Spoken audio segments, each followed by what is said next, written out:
Alors, il y a du nouveau en culture à Mirabel. Absolument, Claude. En fait, la ville de Mirabel a annoncé sa toute première politique culturelle municipale et tout ça s'est fait au Centre culturel du Domaine Vers-Nord vendredi dernier, le 9 mai. Et cette politique a été rendue possible grâce au soutien financier du ministère de la Culture et des Communications du Québec, justement pour le développement culturel de la province. Et ça se veut une espèce de plan d'action, en fait, pour renforcer l'identité culturelle de la ville et son dynamisme culturel en général, qui va s'échelonner de 2025 à 2030. Et c'est le produit d'une démarche consultative qui a été très grande. En fait, ils sont allés consulter beaucoup de membres de la communauté, donc la population mirabelloise évidemment, les artistes locaux, les organismes culturels et puis évidemment l'administration municipale. Donc évidemment qui ont consulté énormément de gens et les opinions ont été recueillies avec un sondage ou sinon avec des ateliers de réflexion qui ont été faits par la ville. Et puis le tout a été réalisé avec l'accompagnement d'Isabelle Gauthier, qui est une conseillère municipale pour le district 8 et qui est aussi responsable du dossier culturel de la ville de Mirabel. Et puis justement, le vendredi 9 mai, j'ai pu m'entretenir avec Patrick Charbonneau, qui est le maire de la ville de Mirabel, et il a pu m'expliquer plus en détail qu'est-ce que représentait cette politique-là et comment elle est née, en fait. On peut l'écouter à ce sujet-là. Les artisans, les petits artistes, que ce soit des musiciens, que ce soit des peintres, on voulait les encourager. Quand on est arrivé à cette étape-là, on s'est dit, Caroline, comment en faire encore plus?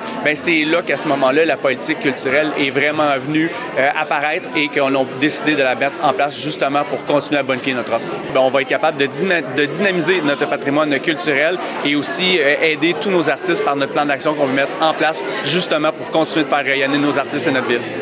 Et justement, Héloïse, comment elle s'articule, cette politique-là?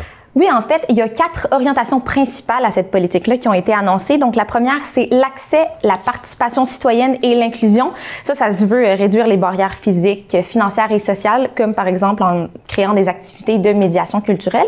Ensuite, c'est l'identité, le rayonnement et la vitalité du territoire. Donc, ça se veut une mise en valeur du patrimoine culturel de Mirabel et de permettre une offre culturelle à la proximité de tous, parce qu'on sait que ça peut être un enjeu. Et ensuite, c'est soutien et contribution au développement économique. Fait qu'on parle de justement développement des entreprises, du tourisme et du soutien financier, tout ça qui est en lien avec la culture toujours. Et finalement, c'est la gouvernance, la concertation et l'éco-responsabilité. Donc, on veut quelque chose de durable au niveau culturel, évidemment, et il souhaite créer une table de concertation culturelle collaborative. Et quels sont les engagements concrets là, qui ont été annoncés par la ville? Oui, on a une 60aine déjà qui ont été annoncés, donc c'est assez concret pour l'instant, mais je vais en mentionner quelques-uns parce que pourquoi pas? Ils veulent favoriser l'éveil culturel des Mirabellois de 17 ans ou moins et ceux qui ont des besoins particuliers. Ils veulent aussi réaliser un répertoire d'artistes et artisans qui vont être accessibles à tous justement pour permettre une plus grande visibilité des artistes. Ils veulent aussi mettre en valeur évidemment le patrimoine local avec des activités de découverte, entre autres.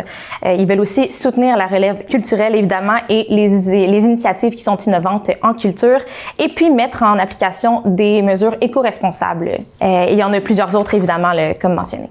Mirabel doit justement travailler avec un enjeu de distance physique. Définitivement, en fait, c'est considéré comme l'une des municipalités les plus vastes au sud du Québec. C'est assez énorme et les communautés sont généralement assez dispersées sur le territoire. Donc, ça peut être un enjeu justement d'accessibilité au niveau de la culture. On peut écouter M. Charbonneau à ce sujet. On a la chance et le malheur en même temps d'avoir une ville qui est extrêmement décentralisée. Donc, chaque secteur a leur propre couleur.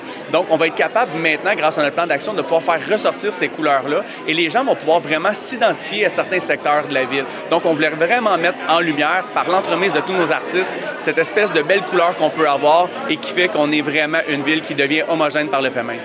Et pour continuer le processus, il va y avoir un comité de suivi qui va être formé justement pour superviser les avancées de la politique et nous, on va pouvoir poursuivre le dossier au cours des prochaines années.